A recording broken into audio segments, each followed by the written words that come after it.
बात करेंगे इस वीडियो में हम चाइना की शी जिनपिंग के देश से पीएम मोदी को बधाई संदेश का तांता लगा हुआ है। चीन की तरफ से यह उम्मीद जताई जा रही है कि पीएम मोदी का जीतना भारत और चीन के रिश्तों में गर्मजोशी लेकर आएगा, मजबूती से दोनों देश जो हैं वो आगे बढ़ेंगे। 我们注意到印度大选结果已经揭晓，莫迪总理领导的印人党及其所在的全国民主联盟在选举中获胜，中方对此表示祝贺。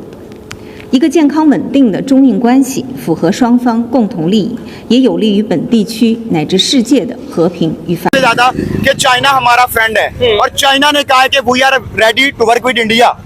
ठीक है, उन्होंने कंग्रेचुलेट किया, नेतन्याहू ने कंग्रेचुलेट किया, बधाई हो कहा उन्होंने। तो आप देखें कि चाइना जो कि हम समझते हैं कि हम अभी तक चाइना की बेस पे रहे हैं, अगर चाइना उनके साथ काम करने को तैयार है तो हम क्यों नहीं कर सकते। आप अगर ये देख रहे हैं ना कि हम उनको देखेंगे चीनियों के साथ मिलकर कोई स्ट्रैटेजी बनाया, वो चीनियों के साथ आपकी स्ट्रैटेजी क्या कामयाब होगी, सवाल ही पैदा नहीं होता। The Chinese are not going to listen to you. इनके विदेश मंत्रालय ने क्या संदेश दिया है पीएम मोदी को उनकी जीत पर, ये ट्वीट हम आपको दिखा रहे हैं जिसमें ये लिखा गया है कि कांग्रेचुलेशंस टू प्राइम मिनिस्टर, यानी कि पीएम नरेंद्र मोदी को बधाई।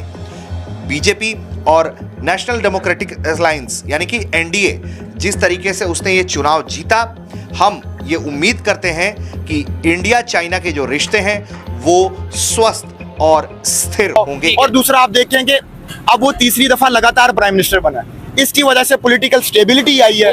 ठीक है, और इस पॉलिटिकल स्टेबिलिटी की वजह से जो नेशनल उनकी स्टॉक एक्सचेंज है उसमें 20 बिलियन रुपीस जो थे उनकी ट्रांजैक्शन हुई है, और ये वर्ल्ड एक दिन में और ये वर्ल्ड रिकॉर्ड है। कि चीन का संदेश अब साफ साफ मिल चुका है कि भारत के में जो नेतृत्व है वो इतना मजबूत है कि इनसे बैठकर बिना बात किए आपका कोई काम नहीं चलेगा।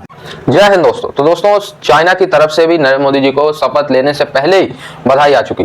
चाइनीज ग्लोबल मीडिया भी दबा के प्रधानमंत्री नरेंद्र मोदी जी को प्रेस कर रहा है। उन्होंने कहा कि तीसरी बार किसी लोकतांत्रिक देश में लगातार प्रधानमंत्री चुनना ये मजाक बात नहीं है।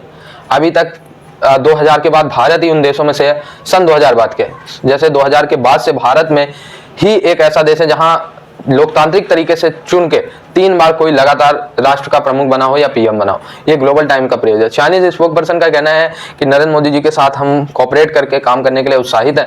भारत और चाइना के काफी पुराने सांस्कृतिक रिलेशन है। प्रधानमंत्री नरेंद्र मोदी जी और शी जिनपिंग इसको लेकर बहुत अवेयर है। ठीक है, जैसे हमने पिछले 10 साल काम किया, माहौल को थोड़ा ठंडा रखा, और हम उसी तरीके से काम करेंगे। बॉर्डर सिक्योरिटी, ट्रेड और भी हर मामले में कोऑपरेट करेंगे, ये चाइनीज गवर्नमेंट का कहना है। ठीक है, तो भाई अच्छी बात है। चाइना ही पहले गलतियां करता है, ठीक है, बॉर्डर पे माहौल टेंशन करता है, फिर बयान भी चाइना ही देता है, फिर तारीफ भी चाइना ही करता है। भारत को तो चाइना को लेकर क्लियर कट पॉलिसी है, इन पे कभी भरोसा नहीं करना। जैसे चाइनीज मॉल पे कभी भरोसा नहीं करते, चाइनीज वैसे कुछ भी बोल दे, भरोसा नहीं करना है। भरोसा करके हमने देख लिया था नेहरू के जमाने में, इन्होंने हम पे ही हमला कर दिया था। चाइनीज माल और चाइनीज लोगों पर भारत अब कभी भरोसा नहीं करने वाला। अब पाकिस्तान और क्या सोच रहा है? पाकिस्तान ये सोच रहा है जी कि नरेंद्र मोदी जो मैनिफेस्टो में लिखता है उसको इंप्लीमेंट करता है। उसने राम मंदिर का लिखा था, उसने कर दिया। उसने 370 का लिखा था, उसने कर दिया। उसने कर दी चीजें।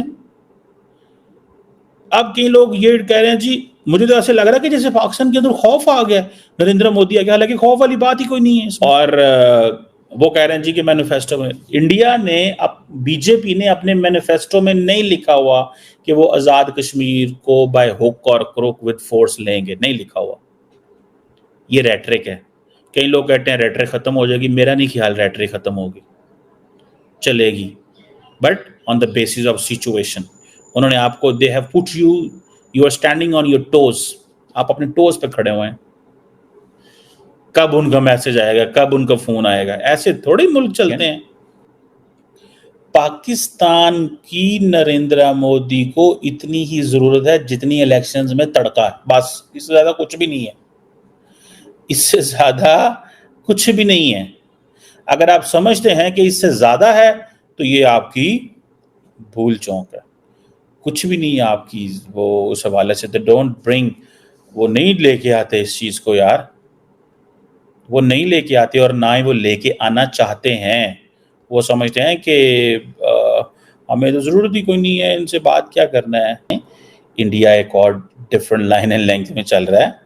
इससे इस अंदाज से सोचें, start thinking India from different lens. It's Modi 3.0। Modi 3.0 India को डिफरेंट लेंस से खुदारा देखें, आपको समझ आ जाएगी क्या हो रहा है। चाइना ने कंग्रेचुलेशन बोला और कहा कि हम बिजनेस करने के लिए, ट्रेड करने के लिए तैयार हैं। नेतन्याहू ने कहा कि मुझे बड़ी खुशी हुई है और ये सारी चीजें हैं। क्या कहना चाहेंगे पाकिस्तान इस टाइम जो उनके प्राइम मिनिस्टर इंडिया के, उनकी वर्थ इंटरनेशनल लेवल पे क्या हो जाएगी? देखिए, सबसे पहले तो उनके यहाँ पॉलिटिकल स्टेबिलिटी आई है, तो इसकी वजह से फॉरेन इन्वेस्टमेंट आने के बहुत ज्यादा चांसेस हैं। बल्कि उन्होंने जो प्रोजेक्ट्स कंप्लीट किए हैं उनको, वो चल रहे हैं, उनको कंप्लीट करेंगे।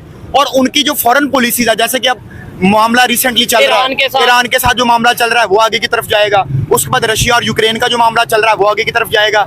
इसराइल और फलस्तीन का जो मसला चल रहा है वो आगे की तरफ जाएगा। मतलब ये है कि उसमें फैसलों में ये फैसलों में ये मेरा ख्याल है कि अब दोस्ती का हाथ बढ़ाना चाहिए और जज्बाती होकर नहीं सोचना चाहिए। देखिए, ऐसे ही है, दुनिया के जितने भी साउथ कोरिया और नॉर्थ कोरिया, उनकी आपस में सुलह हुई है। आप देखिए कि दुनिया में बड़े बड़े यूरोपियन कंट्रीज की सुलह हुई है। अमेरिका और चाइना एक दूसरे के सबसे बड़े दुश्मन है, लेकिन ट्रेड कर रहे हैं। ऐसे ही है। देखिए, आजकल दुनिया ट्रेड के ऊपर चल रही है। जब तक आप पॉलिटिकल स्टेबिलिटी लेके आएंगे, आप उनके साथ ट्रेड करेंगे, आप एशिया के अंदर तरक्की करेंगे। जो चीजें हमारे पास मौजूद नहीं है हम उनको दे सकते हैं, जो उनके पास नहीं वो हम ले सकते हैं। और इसको समझने की कोशिश बिल्कुल ऐसी है। अब ये पाकिस्तान उनकी कॉपी क्यों नहीं करता? जैसे इंडिया में उन्होंने आईटी में बहुत ज्यादा आगे गया है और गूगल का सीईओ वो आपको पता है इंडिया का है। अब ये का सीईओ इंडिया, अब ये सिर्फ उस चीज के पीछे पड़ गया कि इंडिया चांद पे चला गया। हाँ। अब वो देखें उनकी जो एक कंपनी है ना, उसका जो रेवेन्यू है, आई थिंक सो टाटा है, हाँ, उसका जो रेवेन्यू है पूरे पाकिस्तान के रेवेन्यू के बराबर है। अब वो चांद पे जाने की कोशिश यही है पाकिस्तान कर रहे हैं। पहले तो अपने मुल्क का कर्जा देख लो आप लोग। ये बात गलत, देखें ये बात भाई की 100 है ऊपर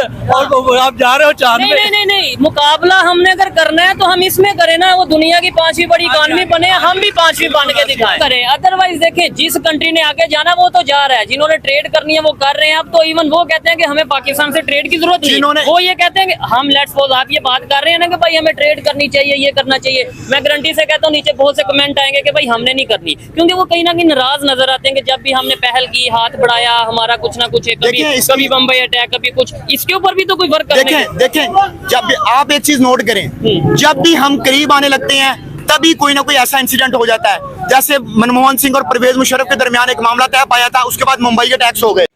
दोस्तों, एक बार हमारे विदेश मंत्री एस जयशंकर साहब ने कहा था कि एक बार को भारत और चाइना के बीच अगर बॉर्डर डिस्प्यूट खत्म हो जाए तो काफ़ी समानताएं देखने को मिलती है। चाइना के सांस्कृतिक जो विरासत है, चाइना की जो धार्मिक सोच है और भारत की धार्मिक सोच में एक समानता देखने को हमें मिल सकती है। ठीक है, ज़्यादा आइडियोलॉजिकल डिफरेंस नहीं है, जयशंकर साहब ने एग्जैक्ट कहा था। बस बॉर्डर डिस्प्यूट के नाते दोनों देशों के बीच एक तनाव, टेंस माहौल बना रहता है। ठीक है, वरना भारत और चाइना एक बार को दोस्तीपूर्ण रिश्ते रख सकते हैं, लेकिन भारत और पाकिस्तान के बीच आइडियोलॉजिकल डिफरेंस इतना बड़ा हो चुका है कि भारत और पाकिस्तान के बीच अब यूनिटी एक भी बार नहीं आ सकती।